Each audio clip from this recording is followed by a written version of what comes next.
Mesdames, messieurs, à ceux qui ne s'identifient pas sous ces dénominations, à vous tous, les êtres humains, à vous, les magistrats, bonsoir et bienvenue. En ce 14 septembre 2023, nous fêtons le 10e anniversaire d'une institution qui, à tout jamais, a bouleversé le fonctionnement de notre société et a changé en profondeur notre civilisation. Nous avons ce soir l'immense honneur d'être en présence de celle qui a initié ce changement humain et œcuménique il y a donc 10 ans.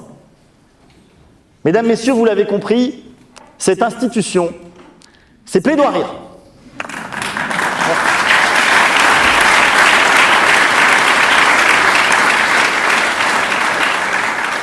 Et sa créatrice, c'est Maître Rothé de Baruel. Où êtes-vous, Maître Rothé de Baruel?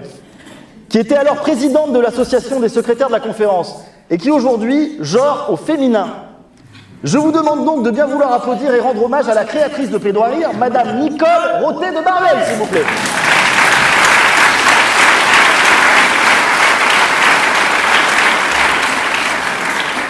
Pardon, Nicole. Ah, c'est Mademoiselle Rothé de Baruel, excusez-moi. Bravo à elle. D'ailleurs, je profite de cette assemblée qui est très fournie. Vous êtes très nombreux, tant de ce côté que ce côté-là, pour faire passer un message, puisque d'autres confrères m'ont demandé de vous dire qu'eux aussi genrés désormais au féminin. Il s'agit de Bernadette Quesnel, d'Alexandra Novion, de Pierrette Blasi et Éric Grossel.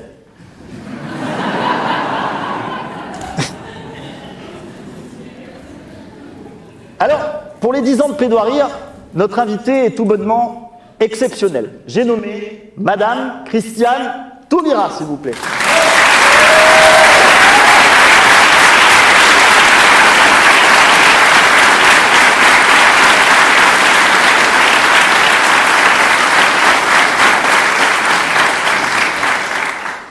Christiane, et là je me rends compte que je prends un énorme risque en l'appelant Christiane, vous êtes celle qui avait notamment porté le fameux mariage pour tous, ce qui est certes un peu moins prestigieux, révolutionnaire et impactant que Plaidoirir, mais vous pouvez quand même être fiers. C'était il y a 10 ans également, et vous l'avez fait avec ferveur, avec éloquence, et avec beaucoup de pugnacité aussi, puisque selon la légende, pendant votre discours, vous portiez au poignet un bracelet qui datait de votre hospitalisation la veille. Je ne sais pas si c'est vrai, c'est une légende qui avait été rappelée par Claude Barthelone, ce qui est représentatif, en tout cas je le crois, de la force qui vous animait alors. Mais il serait injuste de vous réduire au mariage pour tous, fait d'armes si glorieux soit-il. Vous qui avez une carrière pour le moins colossale. Voyez plutôt, vous avez été professeur de sciences économiques, chroniqueuse radio, rédactrice en chef d'une revue indépendantiste, fondatrice d'un parti politique, députée européenne, ministre, candidate à l'élection présidentielle, candidate à la candidature à l'élection présidentielle. Vous avez été élu homme politique de la décennie par le magazine GQ. Pourtant, vous aviez voté Balladur dans vos premiers votes quand vous aviez été élu.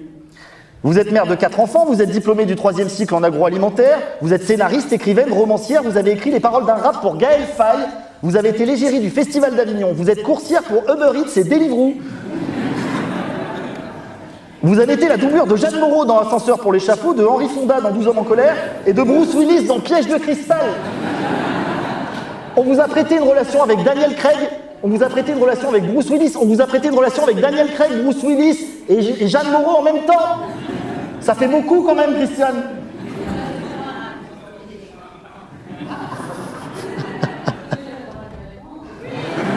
Oui.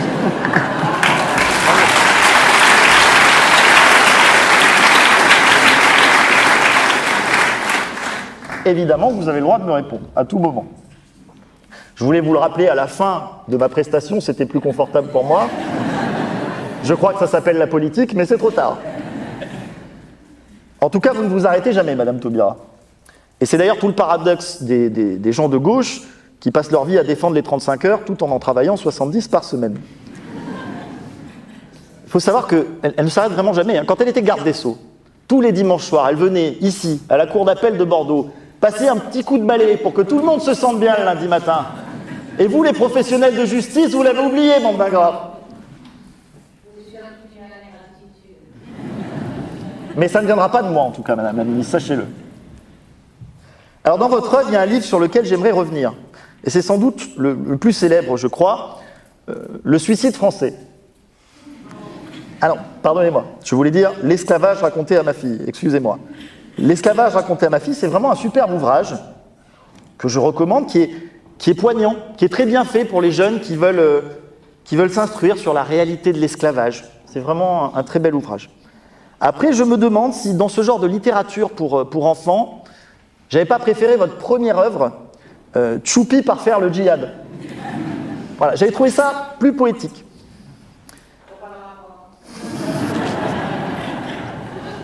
Et aujourd'hui, il y a pire qu'un bide et un silence. C'est une réprimande de Madame la Ministre. Madame la Ministre, il est temps que je vous explique les règles du jeu. Vous avez face à vous deux jeunes...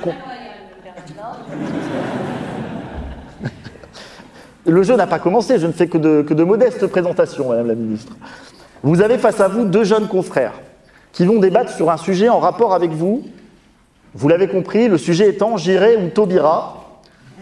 Sujet qui veut absolument rien dire, je le conçois. Mais c'est de la faute de Madame la bâtonnière qui nous a retiré la drogue à la conférence. Mais sujet qui sera ce soir un parfait prétexte à la créativité et à l'éloquence. D'abord, vous entendrez Antoine Mathias, mesdames, messieurs.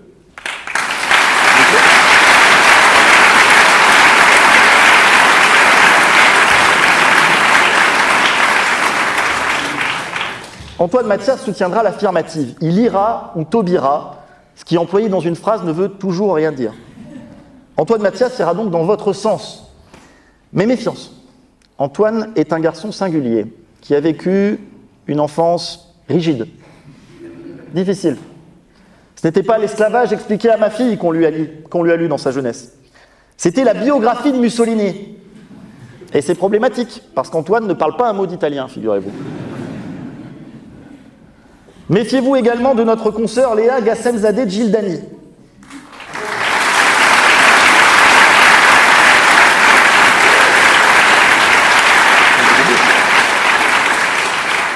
Qui, elle, n'ira pas au Taubira.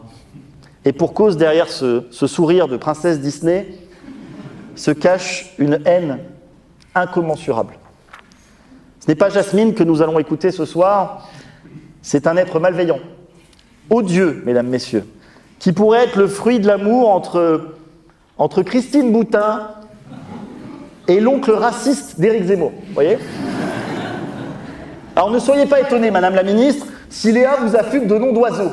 Ne soyez pas étonnés si elle dit que vous êtes une extrémiste de la bien-pensance, une fanatique de la gauche caviar, une socialo-intégriste, une gauchiasse, une islamo-bolchevique, un féodé au pouvoir judéo-maçonnique, n'est-ce pas ? Bon.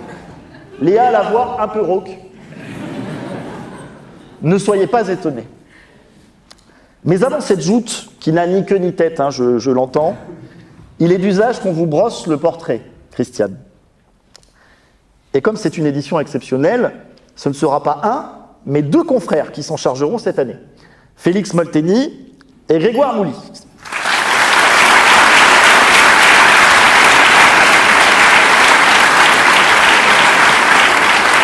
Un seul applaudissement.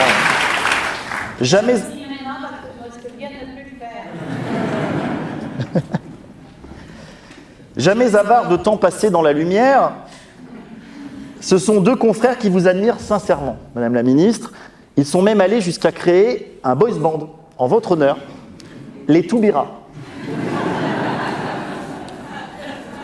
Et ils m'ont demandé de faire leur promotion. Alors, sachez que les Taubira se produiront le 27 septembre à la foire de la saucisse à Grand-Quevilly, le 12 octobre à Roubaix au salon de l'érotisme, et le 22 décembre, ils feront la première partie de Joule au Rocher de Palmer. Ah, alors pardon, non, ils feront la première partie de Gilles. Mais je ne sais pas qui c'est, je connais pas.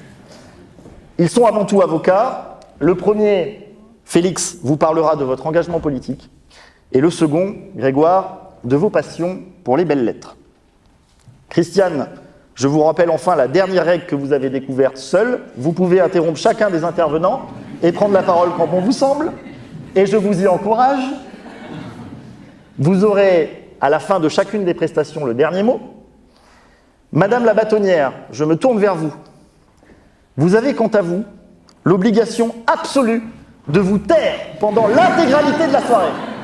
Cocktail inclus, Madame la bâtonnière. Vous m'entendez? Je sais que ça va être difficile. Christiane, vous avez dit, parfois résister, c'est rester. Parfois résister, c'est partir. Ce soir... J'y pensais justement.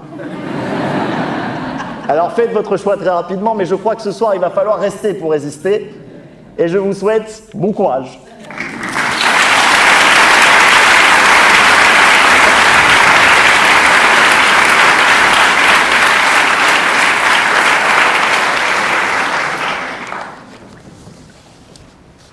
Mesdames, Messieurs, ce soir, nous recevons celle que les amoureux du protocole appellent Madame la Ministre, celle que les intimes, et Guessy manifestement appelle Christiane, celle que les chroniqueurs de France Inter appellent Tata Cricri, et que personne, malheureusement personne, n'appelle Totob. Madame la Ministre, vous êtes née le 2 février 1956 à 19h à Cayenne. Vous êtes donc. Alors.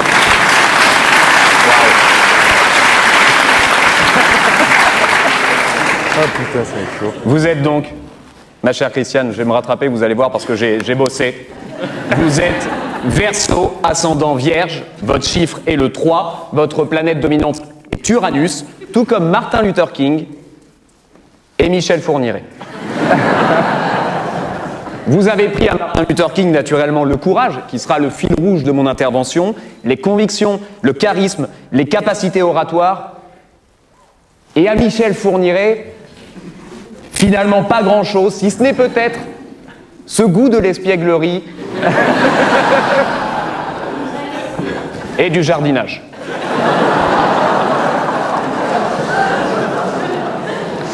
Au commencement... Le public est choqué, pardon, public.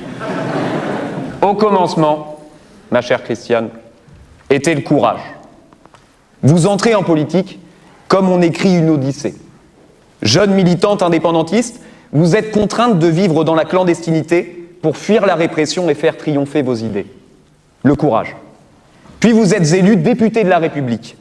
Vous vous levez alors, femme, noire, ultramarine, à la tribune de l'Assemblée nationale.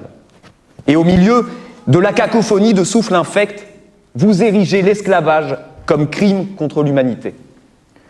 Le courage, celui de vous présenter en 2002 à l'élection présidentielle, où vous avez été volée, Christiane. Volée par un dénommé Lionel Jospin, qui s'est présenté contre vous, divisant ainsi inexorablement les voix de la gauche. Car ce diable de Lionel vous a volé les 16 petits pourcents. Les quelques 4 610 267 électeurs qui nous manquaient pour aller au second tour. Et c'est frustrant, Christiane, parce que j'ai le sentiment, avec le recul des années, qu'on est passé à ça. On était à ça d'y arriver, Christiane. Le courage. Celui d'accepter le poste de ministre de la Justice en 2012 pour offrir, entre autres choses bien sûr, à tous les plus belles institutions de notre République. Le courage de venir donc, de rester, mais aussi le courage de partir quand, en 2016, vous sentez que face au terrorisme, nos libertés nous brûlent les doigts. Le courage, Christiane. Et je trouve ce courage plus éblouissant encore qu'il contraste avec ma peur. Car Christiane, ce soir, je suis terrifié. Et vos interventions intempestives ne me permettent pas d'être moins terrifié. J'ai peur. Peur que vous ne m'aimiez pas, que vous trouviez mes propos trop potaches, trop grossiers, pas assez envolés, pauvres, que je vous ennuie, ou pire, qu'assise à cette grande table, vous soupiriez, que vous m'interrompiez, que vous insultiez ma mère pendant que je parle. Que pendant mon discours, vous me lanciez des cailloux, que ça m'ouvre l'arcade, que je mette du sang sur les magistrats qui en rêvent, qu'en tombant, je vomis sur la bâtonnière et qu'enfin, humilié et défait, je meurs. J'ai peur. J'ai peur parce que je vous admire, Christiane. Et allez, je me lance. J'ai peur parce que je vous aime. Je vous aime d'un amour sincère, généreux, pas du tout hypocrite, ardent, incandescent, exalté, inquiétant, problématique, malsain. Je vous aime tellement, Christiane, je vous aime tellement que je regarde tous vos discours, que j'achète tous vos livres, que ma chambre est tapissée de photos de vous.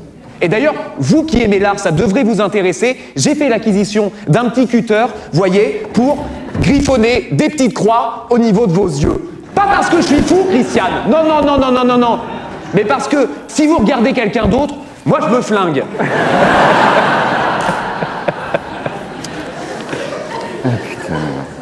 J'ai peur, donc. J'ai peur que ce ne soit pas une bonne idée de rencontrer ces idoles. Bon, Guéric, tu me la laisses un peu? J'ai peur d'être confronté, ma chère Christiane, à votre plus humble exactitude et de vous voir chuter de ce piédestal magnifique que j'ai dressé pour vous. J'ai peur de ça aussi, Christiane. J'ai peur qu'au cocktail, pendant une discussion entre vous et moi, que j'imagine déjà fort intéressante, un serveur nous tende 2 flûtes de champagne sur un plateau et que vous lui disiez: ouais, Pépito, viens là. Rodrigo, c'est pareil, tu viens là tout de suite. J'avais demandé combien de glaçons dans mon champagne. Combien? Voilà, 2,5. Et tu m'en as mis combien, Shakira? Ouais, 3,2. Tu es un genre foutre, Pépito, un incapable. Tu veux que je te dise? Je devrais te remplacer par les 2 Ouïghours qui sont dans le coffre de mon Scénic. Parce que eux, au moins, ils sont pas chers. Tu comprends, Pépito? Tu comprends? Voyez ça, Christiane? Ce serait décevant. Parce que pour moi, vous êtes Christiane Taubira. Vous pouvez pas rouler en Scénic.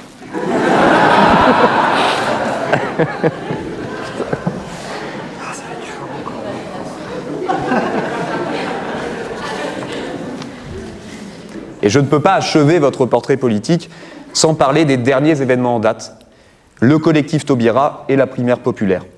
Sans vous parler de ce plébiscite incroyable, indépendant et stupéfiant, ces centaines de milliers de personnes qui se sont organisées pour vous enlever la plume des mains et vous mettre à l'Élysée. Je crois savoir, ma chère Christiane, que vous avez été surprise par l'ampleur de cet élan populaire. Moi non. Cela fait des années que vous dignifiez. À la télévision, à la radio, dans les débats ou dans vos merveilleux discours, vous dignifiez les gens. Ceux qui, par accident, sur leur téléphone, leur ordinateur ou leur tablette, voient une petite dame dans un grand hémicycle et au moyen de mots merveilleux parler d'eux. Les femmes, les noirs, les fils d'esclaves, les colonisés, les homosexuels, les familles monoparentales, les enfants Playmobil, les immigrés, les porteuses de hijab, les palestiniens, les prolétaires, les singuliers, les biscornus. En somme, Christiane, les gueux, les peu, les chiens, les riens, les maigres, les nègres. Et même si je ne suis a priori pas de cela, il n'est pas interdit d'être ému devant le spectacle de cette petite dame, de ce grand hémicycle et de ces mots merveilleux. Ces mots qui citent Nietzsche et qui nous exhortent, au soir d'une victoire magnifique, à embrasser notre singularité. Alors soudain, par la magie de mots qui soignent, la dame devint plus grande que l'hémicycle qui l'a surplombé naguère. On éteint le portable ou la télévision, on se dirige vers la librairie la plus proche et on achète Murmure à la jeunesse. On le trouve compliqué, mais on le lit tout de même, parce que l'on se réjouit de vous avoir avec nous encore un peu plus. On vous écoute citer cet homme, Léon Gontran Damas, qu'on ne connaissait guère mais dont vous donnez le goût. On boit vos discours, avec la gourmandise du café que l'on déguste aux premières lueurs de l'aube. On écoute, on lit, on découvre, on dissèque, on critique, on s'engueule. Mais quoi qu'il arrive, on l'aime, cette petite dame, dans ce grand hémicycle.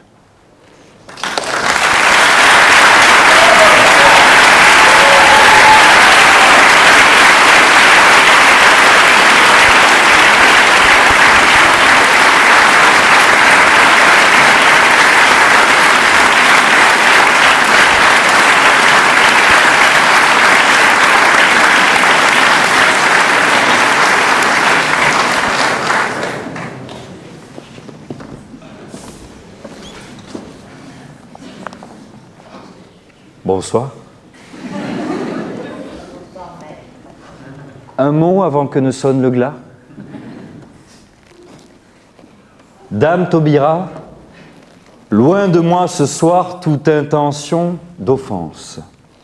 Mais je ne m'adresserai pas à la ministre, à la dame de justice et de pouvoir que vous fûtes et que vous demeurerez.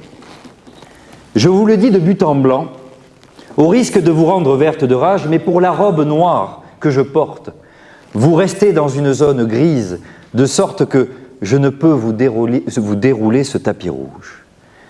Mais bien que nos palais de justesse soient encore imprégnés des colères passées, ce débat haut en couleur ce soir ne m'intéresse pas, car je préfère, comme vous, pendant un temps, voir la vie en rose. Votre parcours et votre passion politicienne ayant déjà été évoqués, il ne me reste alors que la plus délectable des parts, gourmand que je suis, celle de la reine Mère Culture. C'est donc à ces autres femmes que je m'adresse ce soir, nichées dans votre écrin de conscience. Car si vous êtes plurielle, Madame Taubira, vous n'en êtes pas moins singulière. Vous êtes avant tout cette dame de lettres, une muse inspirée qui n'a eu de cesse d'apporter son concours à la littérature et à la poésie. Madame, en un mot comme en 100, vous savez définitivement manier le verbe et rien que pour cela, vous méritez, tel notre sauveur, votre place à cette table sur la scène. Judas, bien entendu, se reconnaîtra. Jongler avec les mots est un art réservé à quelques élus, et on oublie trop souvent que ces mots, lancés vers les cieux, ne restent pas toujours des paroles en l'air. Il faut de l'inspiration, de la délicatesse, pour que les mots en l'air deviennent douce liesse. Victor Hugo. Dans la lueur de l'aube, la rosée doucement s'éveille. Comme un baiser de la nature, une caresse sans pareil. Mais les vocables peuvent être également des armes, des feux dangereux. Pourtant, chaque syllabe, chaque souffle est précieux. Le savoir est une arme. Je suis calibré. Je lis pas de bouquins. Booba. Je m'adapte à tous les niveaux. Effectivement, vous m'avez compris. Mais vous, Madame Taubira, vous avez fait les frais, plus que quiconque, de cette haine putride, de ces mots de serpent insensé, sarcasme sournois, saturé de sentiments sauvages, suscitant à chaque souffle une rancœur sans fin. Et c'est armé de vos sœurs, littérature et poésie, qu'admirablement vous avez su répondre avec impassibilité et maîtrise aux déchets de la pensée humaine. Vous l'avez dit vous-même, ces deux égéries vous ont aidé malgré vous. Elles vous ont construite, elles vous ont consolé, inquiété, mise en vigilance. Elles ont participé à votre éveil, à votre émoi. Elles vous ont aussi apporté l'ardeur de la lutte, la passion, dans chaque geste, chaque parole, une conviction. Elles nous ont fait passer, des nuits blanches, Christiane. À vous comme à moi, des nuits à caresser les pages de ces amoureux de la langue, des maudits, des modernes, des modés. Des nuits à frémir envers et parfois contre tous. À frémir de tout notre corps jusque vers l'aine. Des nuits à rêver dans le prévert de notre adolescence, où la bruyère prenait racine, à regarder les mots passants, qui avaient beau marcher de la fontaine vers les ronces ardentes, rien ne bougeait. Et moi, j'avais beau voir l'aurore qui s'annonçait, je continuais de lire ces mots, lierre de la pensée. Puis, enfin vous avez œuvré à votre tour, avec vos propres mots, votre propre histoire. Vous qui, nés de l'Atlantique au doux pays des palmiers, portez l'héritage de ces terres ensoleillées. Vous avez rejoint ces hauts mages de la langue française. Durant des nuits d'épines, vous avez raconté l'esclavage à votre fille, à travers les codes noirs de l'histoire. Vous avez donné rendez-vous à la République pour réclamer l'égalité pour les exclus, habitants de la terre dont les morceaux de vie sont comme des carreaux cassés. Vos mots Murmurez à la jeunesse, les bras ballants, devenez alors des météores, des paroles de liberté dans une sarabande baroque. Alors, d'autres que vous ont aussi tenté de caresser les astres de la littérature. Et je ne peux m'empêcher ce soir, Madame Taubira, de vous partager l'un de mes auteurs du moment, qui est un profond, très profond dramaturge, littérateur burlesque, que peut-être vous connaissez, Madame, pour l'avoir croisé au cours de votre carrière. Et en plus, j'ai toujours rêvé de faire critique littéraire, donc vous me permettez.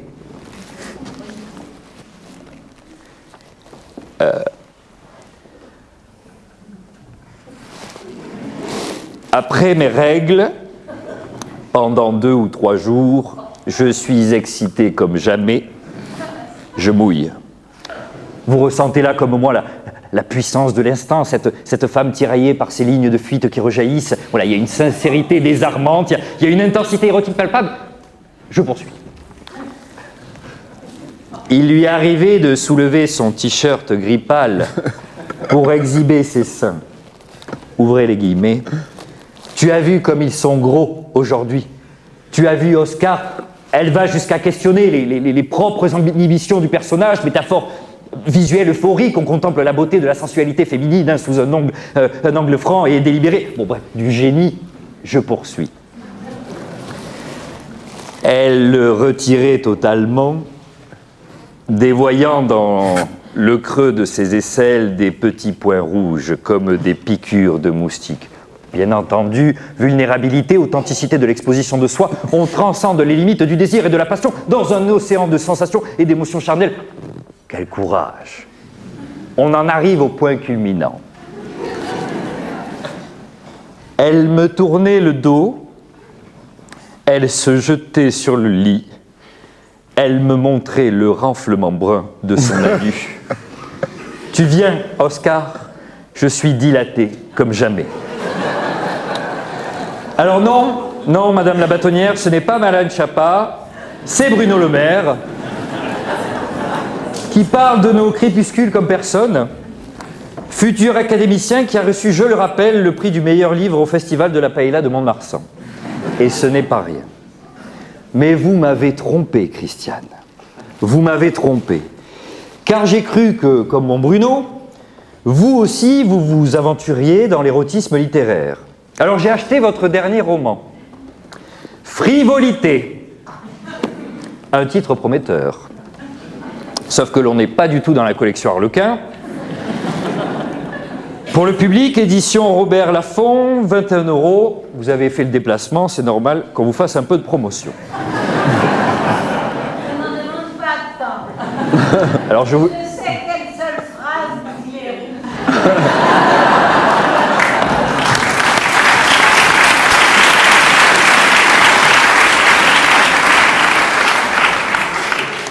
Malheureusement, Madame Taubira, je ne l'ai pas terminé. Donc je ne lirai pas certainement cette phrase, mais je vous dirai autre chose. Bon, déjà, je pensais que c'était l'histoire de 13 femmes qui discutent à bâton rompu de leurs ébats piquants, mais j'ai mal lu, c'était leur débat. En fait, ce livre, c'est un cœur de femme, certes, mais qui s'interroge, qui gronde, qui chante et qui pleure, ensemble, toujours ensemble.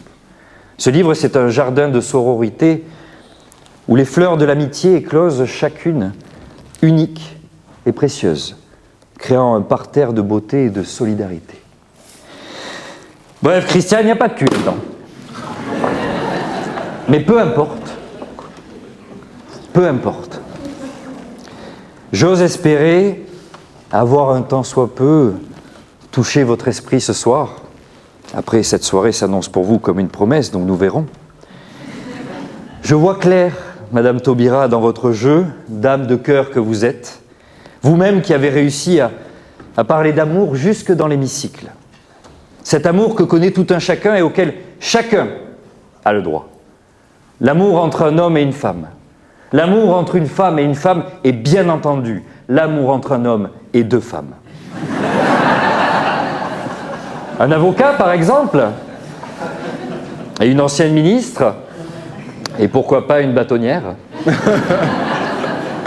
Christiane, Christine, mes petites Hermines, Mes petites Thelma et Louise, je nous imagine déjà tous les trois dans un bain de lune. Vanité.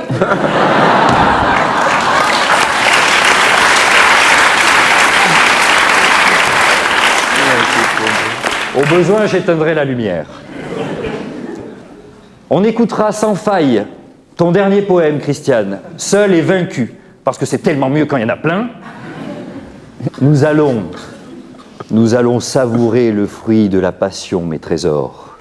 Nous dévorerons l'arbre tout entier s'il le faut. Qu'attendons-nous pour céder à la folie? Qu'attendons-nous pour faire les fous? Voici, mesdames, la clé de mon hôtel, de mon sanctuaire, le sésame de notre Éden secret. Les douceurs se trouvent dans le minibar, la grégousse repose au frais. Il ne manque plus, mesdames, que votre présence pour définitivement passer une belle soirée.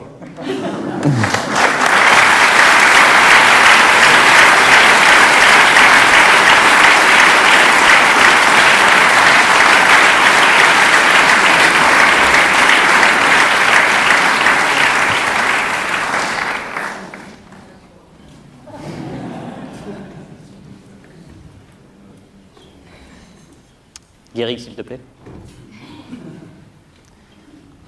Madame la ministre, Madame Taubira, déjà merci. Merci de nous avoir fait l'honneur d'être venus aujourd'hui. Oui, un honneur d'accueillir la première femme noire, issue d'un milieu modeste, à avoir été ministre de la Justice, candidate à l'élection présidentielle et porteuse du projet de loi du mariage pour tous.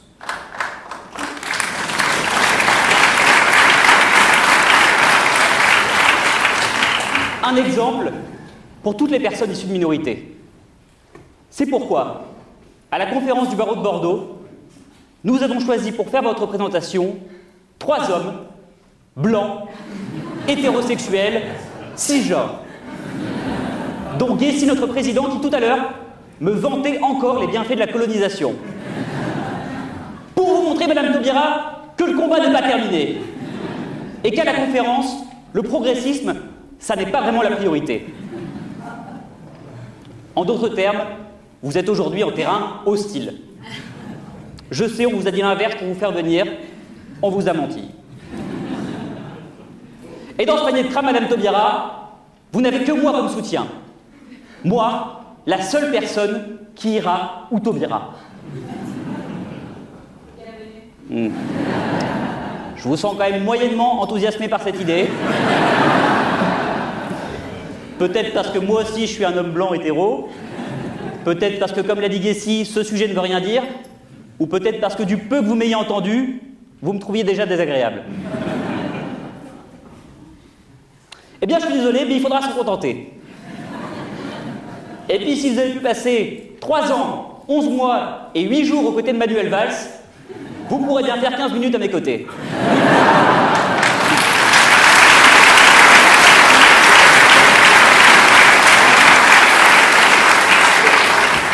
Moi, votre seul soutien... Merci. Moi, votre seul soutien, alors que l'infâme Léa, en face de moi, a décidé qu'elle n'irait pas où Taubira. Et je vous le confirme, il ne s'agit pas des nécessités de l'exercice, il s'agit d'un choix. C'est délibéré. Pourquoi? Parce qu'elle vous déteste. Mais alors, qu'est-ce que signifie j'irai où Taubira? Bon, c'est une référence à la chanson de Céline Dion, J'irai où tu iras. Je sais, c'est une évidence, mais je préfère expliquer. Il y a des personnes dans la salle qui sont un petit peu lentes, qui ont des difficultés. Ça va, Rémi? Tu me dis, hein, si je vais trop vite pour toi, tu demandes à Claire Emmanuel, il n'y a pas de difficulté, on est tous là pour toi. Bref, j'irai où tu iras, j'irai où Taubira. En d'autres termes, j'irai là où tu seras. Et pour ça, j'ai donc décidé de te connaître mieux, Christiane. Et tu auras évidemment remarqué le subtil passage du vouvoiement au tutoiement que je me suis autorisé avec ma permission. Mais ce n'est pas une marque d'irrespect, Christiane. C'est parce que je te connais. Alors je te connais pas parce que j'ai lu tes livres, étudié tes projets de loi ou écouter tes discours, non, non, non. Moi, ce que je voulais, c'était connaître la vraie Christiane. Savoir ce que tu manges le midi, avec qui tu manges, tes loisirs, ce que tu portes avant d'aller au lit. J'ai donc pris le premier avion pour la Guyane, et là, je me suis frotté à un premier obstacle de taille, ton service de sécurité. Je dois dire qu'ils se sont montrés très peu coopératifs avec mon projet, mais je ne suis pas du genre à me décourager pour si peu. À la conférence, on est tenace. Je me suis donc occupé de ce problème, je t'épargne les détails, mais ne t'inquiète pas, ils vont bien. En tout cas, ils respiraient encore quand je suis parti. Quoi qu'il en soit, de ma petite enquête sur le terrain, j'ai pu constater que derrière ce masque, parfois un petit peu dur de façade, tu étais en fait une personne comme nous, avec sa petite routine bien huilée. Tous les matins, tu prends une orange pressée, un café noir, tu aimes te balader le long de la côte le midi, tu mets ton pyjama vert la semaine, le rose le week-end. La nuit, tu bouges beaucoup, tu perds tes draps. J'ai dû plusieurs fois venir te border parce que j'avais peur que tu prennes froid. Tu es si paisible quand tu dors, Christiane. Et j'ai toutes les photos qui attestent de ma petite enquête dans ce tiroir. J'en ai déjà donné une copie à Félix pour sa collection. Je ferai passer le reste au public pour qu'ils apprennent aussi à mieux te connaître. Et le photographe. Ah ben c'est moi-même, Christiane. Je suis multicasquette. Parce que tu es une personne inspirante. Ça nous fait un point commun, puisque de moi aussi on dit que je suis une personne inspirante. Alors, inspirant la peur et le dégoût, mais ça reste une émotion. Et dans cette quête que j'ai menée, j'ai eu une vision. I had a dream. Au départ, je me réveille seul dans une pièce. Il fait sombre, il fait froid. Je suis nu comme un verre. Je me mets à courir, je vois des ombres passer autour de moi. À ma gauche, François Hollande avec une grande mâchoire sans dents, je ne sais pas pourquoi. À ma droite, un chien avec la tête d'Éric Zemmour qui aboie « Ben voyons !» À côté, Sandrine Rousseau qui me jette des batteries solaires rechargeables. Donc moi, je cours, j'esquive les batteries solaires. Et là, je te vois au loin dans un grand rayon de lumière, drapé d'une toche blanche. Et c'est là que ça devient un peu bizarre. Puisque quand tu te retournes, je te regarde et tu as la tête de ma mère. Tu me mets la main sur l'épaule et tu me dis « Je suis tellement fier de toi ». Et derrière nous, c'est tout un peuple, tout le peuple de France qui scande « Antoine, Antoine, Antoine !» Et Christiane. Des feux d'artifice, des trompettes, c'est l'apocalypse. C'est là que je me réveille en sueur. Alors, pourquoi ce rêve? Peut-être un message divin qui m'indique la voie à suivre, peut-être une matérialisation de mon subconscient, ou peut-être que ce n'est pas sans lien avec le cachet d'acide que j'ai fait descendre avec un grand verre de gasoil juste avant. Qui peut le dire? Ce qui est sûr, c'est que je ne pouvais pas ignorer une telle vision. Et aujourd'hui, j'ai de grands projets pour nous, Christiane. Ah, je lis dans ton regard l'excitation, ou peut-être est-ce la peur. Je ne sais pas, c'est deux émotions que je confonds assez souvent, malheureusement.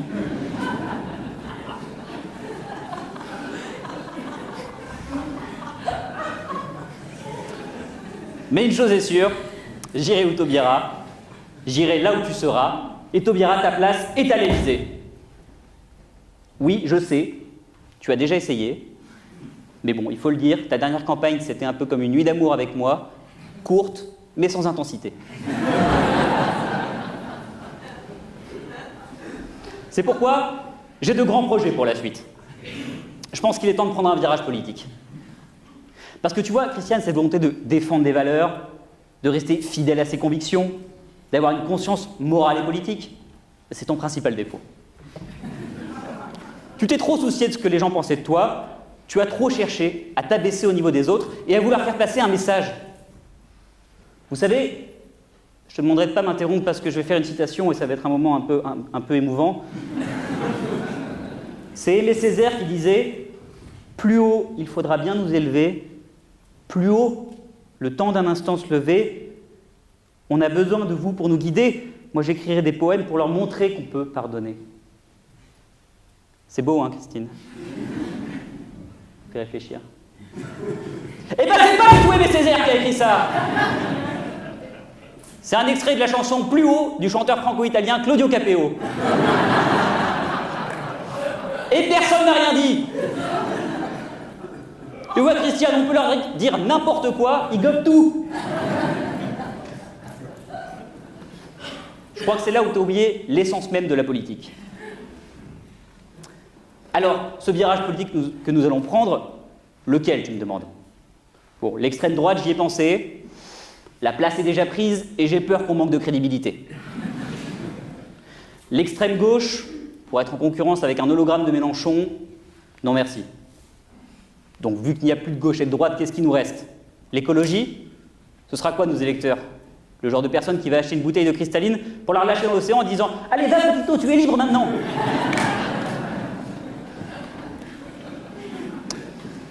Non, non, je pense qu'il faut trouver mieux que ça. Il faut aller là où il y a une place à prendre.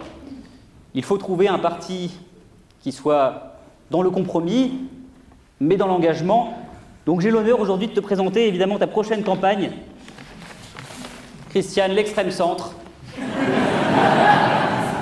Je montre aux électeurs.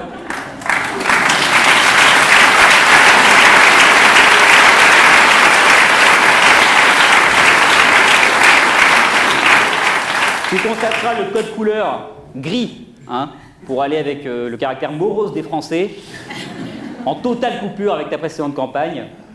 Un slogan simple mais évocateur, ensemble, c'est sans les autres.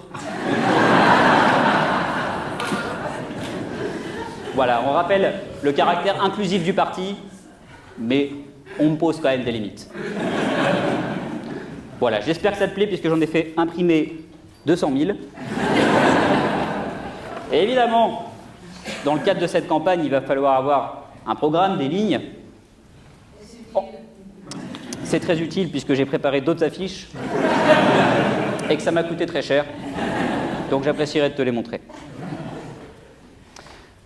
Un sujet brûlant d'actualité, évidemment, les violences policières. Je pense qu'on ne peut pas adopter une posture binaire, hein, être soit anti-flic en disant que c'est tous des brutes et cervelés. Je ne veux pas non plus adopter la posture syndicat-alliance où on est pro-flic. On va adopter cette posture un peu intermédiaire. J'ai trouvé. Messieurs les policiers, ne tapez pas trop fort.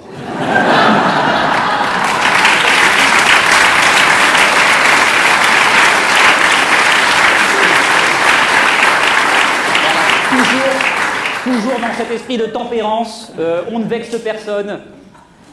Tu constateras sur la photo d'ailleurs que j'ai choisi une photo qui inspire à la fois la peur et la sympathie. La peur, parce qu'il nous vise quand même avec un LBD. Mais la sympathie parce qu'on devine sous cette cagoule un petit sourire taquin. En termes de politique sociale maintenant, la lutte contre la pauvreté est évidemment quelque chose d'assez essentiel. C'est pour ça que je propose une mesure assez concrète et pragmatique. Un sac de couchage pour chaque SDF. Voilà, donc comme ça, on leur permet quand même de dormir au chaud. On va pas sortir tous les SDF de la rue, c'est pas possible. Puis il y a une mission de paix sociale aussi du SDF, hein, il rappelle à la personne au SMIC qu'il y a pire que lui. Bon, pour la photo illustration, j'ai pris un sac Quechua. Ça peut être un Lafuma, ça peut être un Gosport, ça s'est pas encore fixé. Oui, très bonne remarque, Eric, si c'est en été, ça peut être des brumisateurs aussi. Alors, immigration maintenant. Ah, message de Madame la bâtonnière. Antoine, au prochain dérapage, tu es radié.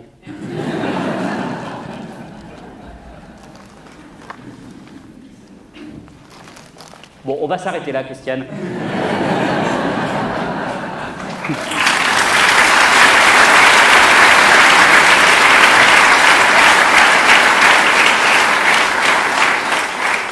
Mais je crois que tu as compris l'idée générale de cette campagne. Ayons le courage d'être lâches. Ah, j'ai fait établir des sondages par rapport à cette campagne pour voir un peu où nous en sommes. J'ai ici les premiers résultats. Monsieur... Ah non, ça c'est une liste d'étrangers en situation irrégulière sur le territoire français. Je vous la mets de côté, monsieur le procureur général. Ah, voilà les résultats. Bon. Malheureusement, on est toujours dans la même veine, hein. Il nous manque un petit 35 millions de voix pour atteindre la majorité. La défaite est malheureusement une option envisageable. Ça aura quand même été une belle aventure.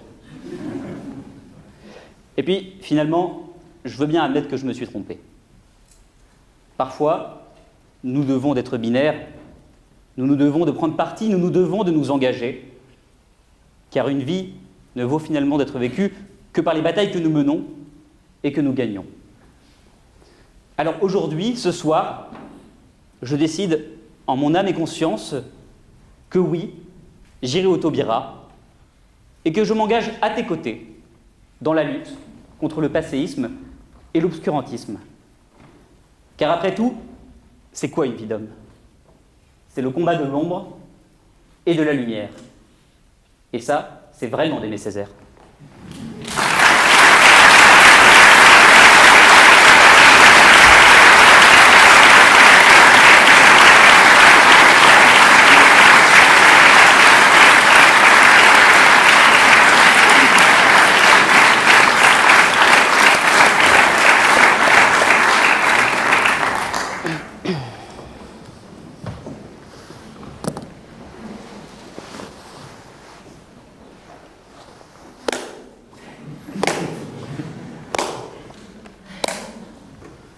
J'applaudis pas très fort quand même. Hein. Quel portrait, Madame la Ministre, quel magnifique portrait viennent de vous brosser tour à tour Guessy, Félix, Grégoire et Antoine. Madame la Ministre, Madame Taubira, Christiane, ce soir, on vous a acclamé, on vous a encensé, on vous a qualifié de tous ces beaux mots qui, j'imagine, ont dû résonner plaisamment dans vos oreilles. J'ai entendu de vous que vous étiez une femme combattante, une femme inspirante, charismatique, intelligente. Antoine vous a, à sa manière, certes, comparé à une déesse nichée au sommet de l'Olympe. Bon, il est vrai que votre parcours force l'admiration. Une femme politique dont le violon d'Ingres et l'écriture, on ne pourrait normalement que s'incliner devant un tel esprit. Mais ce qu'ils ne savent pas, c'est qu'en réalité, vous tentez d'arracher les âmes perdues de ce monde pour les emmener vers votre dessein foyer, vers cette antre maudite dressée sur la rivière du Styx, j'ai nommé le Parti radical de gauche. Eh oui, vous n'êtes pas en terrain conquis, Madame la Ministre, Madame Taubira, Christiane. Ce soir, vous êtes entourée d'avocates et avocats prêts à en découdre, et même s'ils ne m'ont pas choisi, je porterai leur voix, la voix des gens bien, la voix des gens de droite. Car jamais je n'irai au Taubira. Et vous savez pourquoi ? Eh bien parce que je ne suis pas une suiveuse, moi. Moi, je n'ai pas une mentalité de loser. J'aime gagner de l'argent. J'aime les fauteuils moelleux du Ritz et du Fouquet. J'aime envoyer des factures et voir que le virement a été effectué. J'aime l'odeur de la maille, du flou. J'aime briller en société. J'aime l'individualisme, moi, Madame la Ministre. J'aime lire le Figaro sur mon Chesterfield dans ma villa secondaire au Ferret, avec un bon mouton au Chill 90. J'aime trier mes clubs de golf du moins cher au plus cher. J'aime Gérard Larcher, moi, Madame la Ministre. Je suis une vraie femme de droite. Et vous manquez de goût.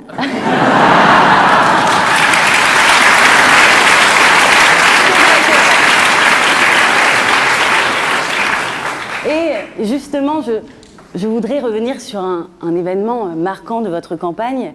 Enfin, de votre campagne, non pas du tout, de votre mandat de ministre, pardon.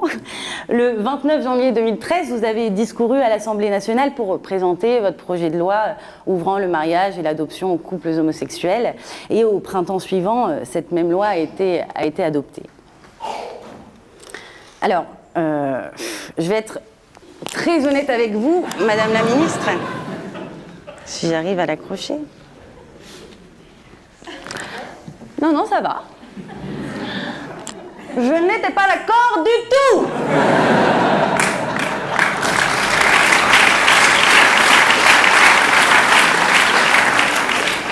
Non mais, voyez-vous, je n'ai rien contre les homosexuels. Enfin, figurez-vous que je connais très bien Nadine Morano qui elle-même a une amie Momo. Enfin, donc vraiment l'homosexualité ne me pose aucun problème. Et puis ça me fait penser que justement l'autre soir nous étions invités à souper chez papa et maman et nous leur avons raconté ce moment absolument charmant que nous avons passé à la manif pour tous avec Edgar et les enfants. Alors, je me rappelle, nous avions pris le train pour monter jusqu'à Paris, c'était très pittoresque. Ça m'a rappelé mes premières sorties avec les scouts. Georges, Édouard et Léopoldine trépignaient d'impatience sur leur siège. C'était tellement important pour eux. Mon mari avait fait tomber la veste pour l'occasion. Il portait un cardigan bleu foncé noué autour de ses épaules.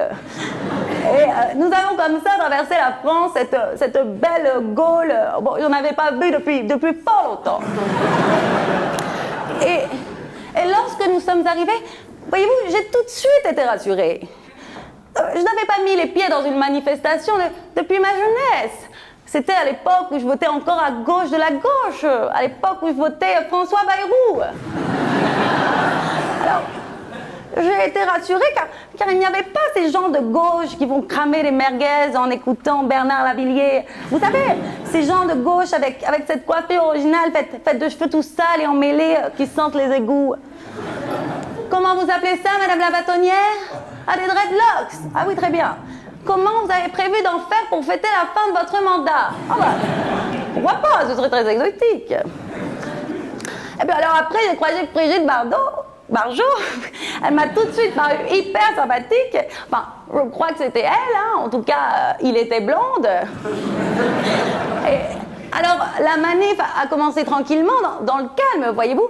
Pas comme tous ces pauvres sur ces ronds-points, amassés sur ces ronds-points en jaune. Alors, chez nous, c'était quand même organisé, un papa, une maman, des enfants. Et puis d'ailleurs, ça me fait penser qu'un jour, bon, nous rendions à la deuxième communion de Charles-Henri, qui est le fils de mon frère et de ma cousine, et nous avions croisé ces personnes un peu rouges. Alors moi, je pensais bêtement qu'ils voulaient nous laver le pare-brise. Alors je leur ai lancé 2-3 sous pour qu'ils puissent acheter de l'essence, vous voyez. Et puis, figurez-vous que ces malotrus nous ont attaqués et traités de cul serré. Non mais vous vous rendez compte? Non mais ce n'est absolument pas vrai. Hubert et moi copulons très régulièrement. Il nous est même arrivé une fois de le faire tout nu. Je peux vous le dire, c'est rock and roll chez nous. Oh, je ne devrais pas vous raconter tout ça. Voyez-vous, Edgar ne serait pas très content, non, mais parce que c'est quand même Edgar qui commande à la maison. Alors vos leçons de féminisme, moi, Madame la Ministre, je ne veux pas les entendre.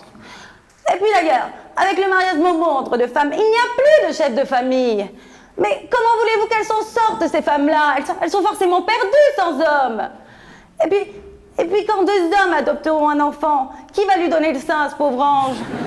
Moi, je connais qu'un homme qui a le corps prédisposé à cela, mais je ne suis pas sûre qu'il sera en capacité de nourrir tout le monde. Qu'est-ce que tu en penses, Grégoire?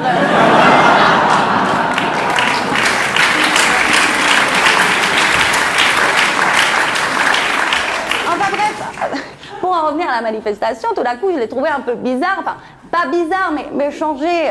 D'un coup, les gens sont mis à chanter et danser. Ils étaient fort peu vêtus. Il y avait des chars sur lesquels les gens se dandinaient avec des plumes dans les fesses. Je me suis dit que c'était des familles du Nord, sans doute, avec leurs traditions si particulières, voyez-vous. Et puis là, j'ai commencé à voir des arcs-en-ciel partout. J'ai paniqué. Mais j'ai été rassurée en voyant monsieur le curé. Ah, mais monsieur le curé, je ne savais pas que vous portez si bien le cuir. Et puis après, j'ai entendu une voix qui me disait « Hey, Marie-Chantal, bah Gassi, qu'est-ce que tu fais là ?» Je ne suis pas Gassi, je suis un village people aujourd'hui. Et là, je vous jure que c'est vrai, il est parti emboîter dans d'autres village people. On voyait son derrière tout poilu, c'était affreux. Et puis là, on s'en était trop pour moi, alors je me suis évanouie, il a fallu me transporter à l'hôpital, et à l'hôpital, ils se sont trompés de patient, et du coup, ils m'ont amputé d'un bras. Alors c'est ça que vous vouliez, Madame la Ministre? Vous vouliez me rendre malade, me faire du mal? Mais pourquoi vous vouliez me rendre l'appareil avec ce qui s'est passé Eh bien, allons-y, brisons ce tabou. Bon, pour que tout le monde comprenne, Madame la Ministre me harcèle littéralement depuis plusieurs mois et plusieurs années maintenant, parce qu'elle souhaiterait que je vienne travailler à ses côtés pour l'aider non seulement dans ses combats quotidiens, mais également pour contribuer à son retour devant sur le devant de la scène politique. Bon, c'est vrai, Madame la Ministre. Non, ce n'est plus un secret maintenant. Bon, c'est vrai que c'est flatteur, enfin surtout pour vous, mais vraiment, je ne peux pas, ce n'est pas contre vous, mais vous voyez, j'aurais trop peur de tirer la couverture à moi. C'est vrai que la nature m'a doté de certains talents, bon, je ne le nie pas, et je pense que personne ici ne le nie non plus, mais je n'ai pas envie de vous évincer. Non, vraiment, Christiane, n'insistez pas. Je le sens, là, que vous insistez, n'insistez pas. Vraiment, ça me met mal à l'aise. Non, mais ne pleurez pas, Christiane, je les vois d'ici, vos larmes. Je sais que vous auriez préféré m'avoir à la place d'Antoine dans votre entourage. C'est vrai qu'il est un peu bizarre, mais il est gentil comme tout, ce garçon. C'est vrai que ces syndromes autistiques ressurgissent un peu trop régulièrement, mais c'est un homme de gauche, un vrai. Enfin, il a voté Macron aux dernières élections. Alors par contre, s'il vient toquer à votre porte après minuit pour vous chanter une berceuse, méfiez-vous. Non, méfiez-vous, c'est un conseil, vous en faites ce que vous voulez, mais bon, je préfère vous prévenir, beaucoup se sont fait avoir, et d'ailleurs, Félix Molteni en a fait les frais l'année dernière, et regardez-le maintenant, le pauvre, hein, il est un peu triste. Et puis, franchement, vous savez pourquoi la politique n'est pas faite pour moi, Madame la Ministre ? Ben déjà parce que 99% des gens ne savent pas prononcer mon nom de famille.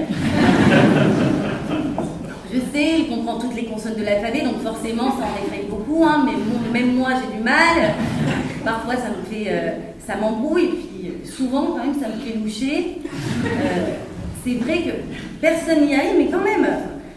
Les huissiers partent en courant quand ils me voient, les greffiers utilisent un stylo par audience pour pouvoir noter mon nom. La dernière fois que je suis allée à l'état civil, ils ont vomi.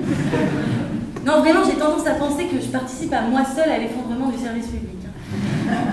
Et puis, je crois que le pire, ce sont quand même mes clients. Vous savez comment ils m'appellent, mes clients, Madame la Ministre ? Bon, ben déjà, ils m'appellent peu parce que je n'en ai pas. Mais le peu que j'ai, vous savez comment ils m'appellent ? Dites. Madame Léa. Je suis à mi-chemin entre prédire l'avenir dans une roulotte et la gestion d'une maison close.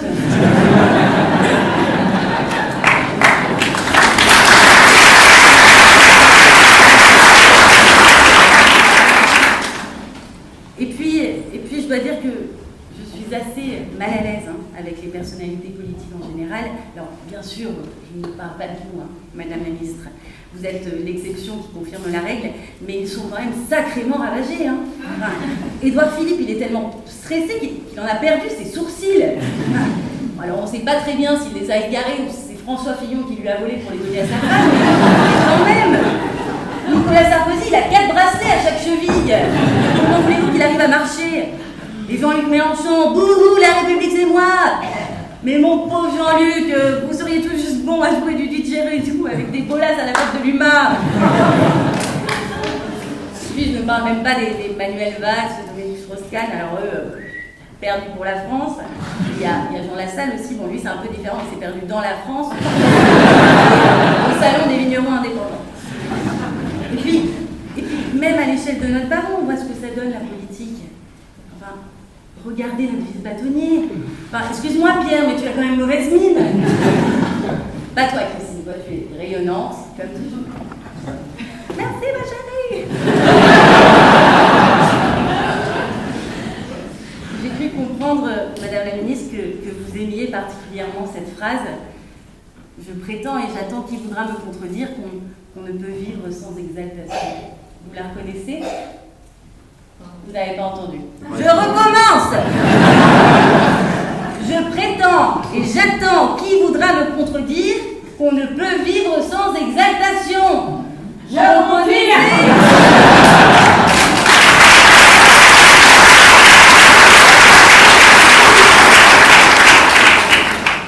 C'est bien beau, mais moi, la politique, ça ne m'exalte pas du tout. Enfin, en tout cas, pas sous cette forme. Je crois qu'on appelle ça aujourd'hui la démocratie, mais moi, ça m'ennuie. Je préfère à la limite une bonne vieille monarchie à la Louis XIV, ou alors une démocratie, mais à choisir une démocratie à l'iranienne. Je trouve que c'est quand même mieux.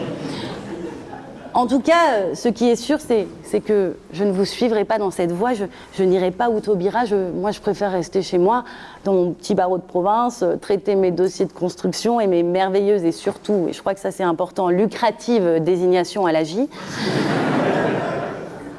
Mais si un jour le cœur vous en dit, envoyez-moi un billet d'avion.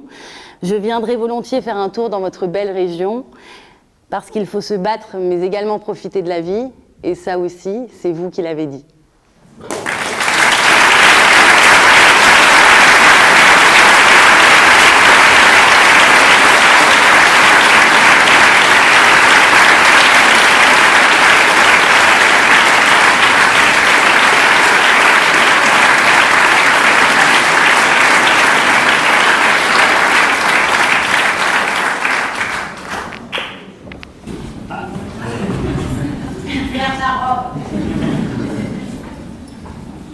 Il faudra passer sur moi pour me l'enlever.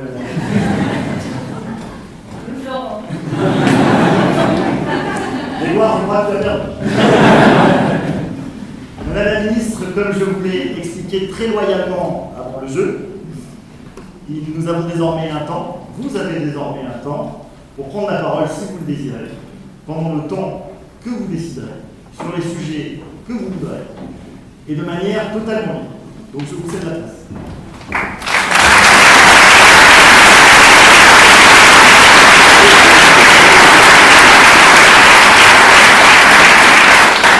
Je sais que vous avez peur de prendre la parole en public, mais... Je crains que vous n'ayez fatigué et dégoûté le public. Vous supporterez encore quelques phrases? Merci. Alors j'ai accepté cette invitation à mon corps défendant, en faisant confiance à Madame la bâtonnière. Une confiance nourrie par une relation de travail, des engagements communs, des actions entamées au moins ensemble, à défaut d'avoir été conduites ensemble. Et manifestement, on m'a fait croire que je viendrais en milieu familier, et je me trouve dans un environnement au moins à demi hostile. Madame la bâtonnière, je ne vous savais pas aussi perfide. Quant à vos ouailles, je pense que vous avez besoin d'éducateurs et d'éducatrices. Merci pour cet exercice d'éloquence, j'y ai pris grand plaisir. Je trouve extrêmement frustrant, évidemment, de subir, en restant polie, souriante, des portraits aussi mal perçus, aussi mal définis, aussi mal décrits, aussi mal présentés. Quant à vous, c'est pour vous qu'on a dû inventer « Préservez-moi de mes amis ».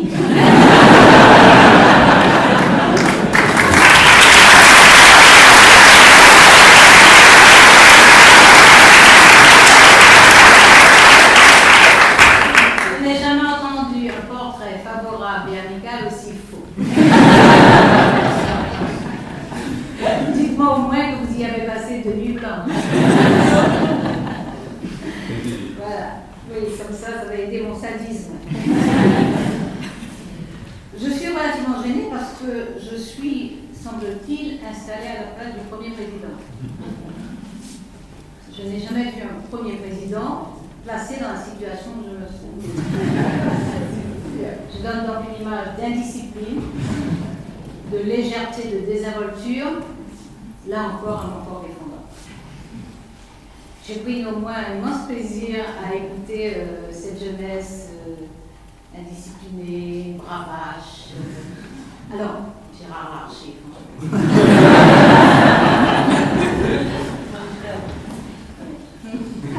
Oui, il y a un an d'unité.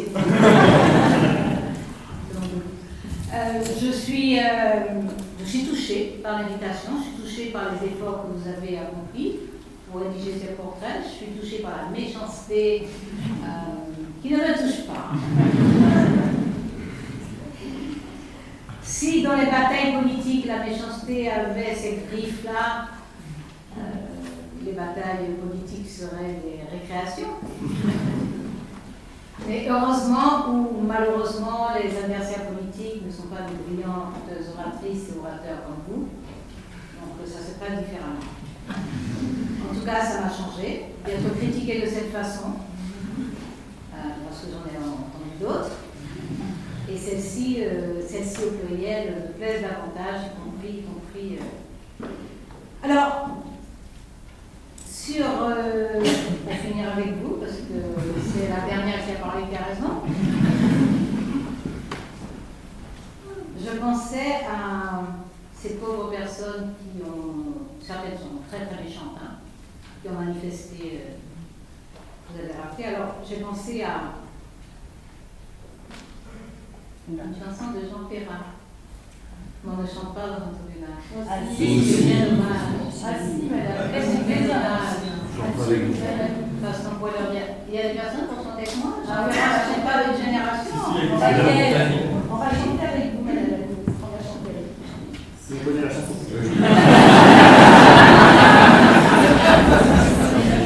On peut leur dédier à celles et à ceux qui ont 10 ans de plus d'ailleurs, hein, donc qui peut-être seraient moins gaillards et moins gaillards dans la rue aujourd'hui.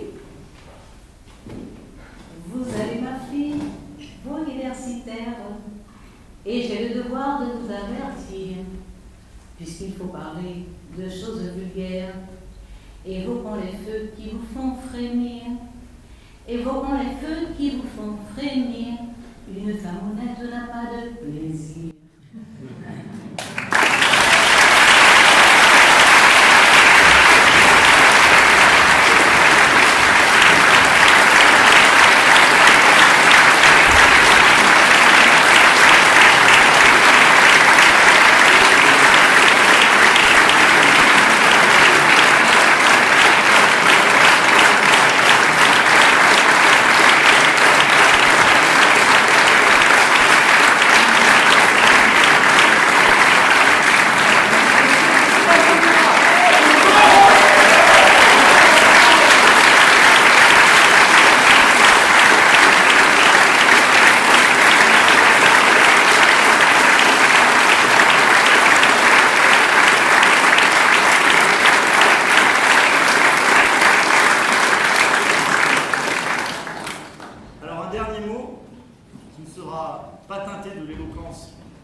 Simplement des remerciements. Des remerciements à Madame la Première Présidente qui n'est pas présente. Des remerciements à vous, Monsieur le Procureur Général. Et là, je vais avoir besoin de petites mains parce que nous avons un présent pour vous. Vous risquez d'être surpris, vous allez voir. Je pense que c'est le genre de présent que vous connaîtrez peu au cours de votre existence. Je suis obligé de ménager ce suspense puisqu'il y a un certain chemin jusqu'au passer. Et vous verrez que je ne serai pas déçu.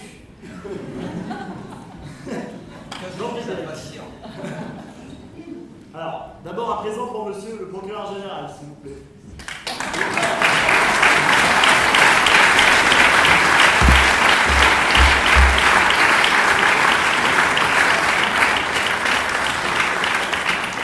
Nous avons également un bouquet pour Madame Gorce. Nous nous ferons parvenir. Nous voudrions également remercier Madame la bâtonnière qui a un soutien sans faille.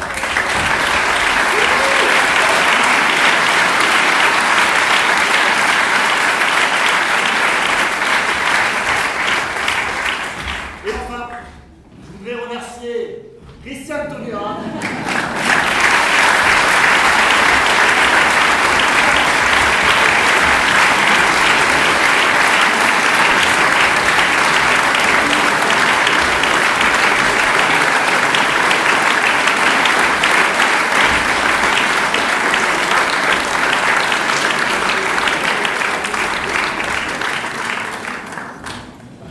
Il ne me reste que 2 mots à dire. Le premier, c'est que, vous verrez, c'est un peu moins joyeux. Mais après tout, pourquoi pas. Je souhaiterais, et l'ensemble de la conférence se joignera à moi. Oui, effectivement, mais c'était pour voir si vous étiez toujours éveillés. Alors faites pas les malins. L'ensemble de la conférence se joindra donc. nous voudrions dédier cette 10e édition de plaidoirie, qui est une édition anniversaire, vous l'avez compris, au bâtonnier Chambonneau qui malheureusement est décédé il y a peu et qui faisait partie des nôtres. C'était une fierté d'être à cette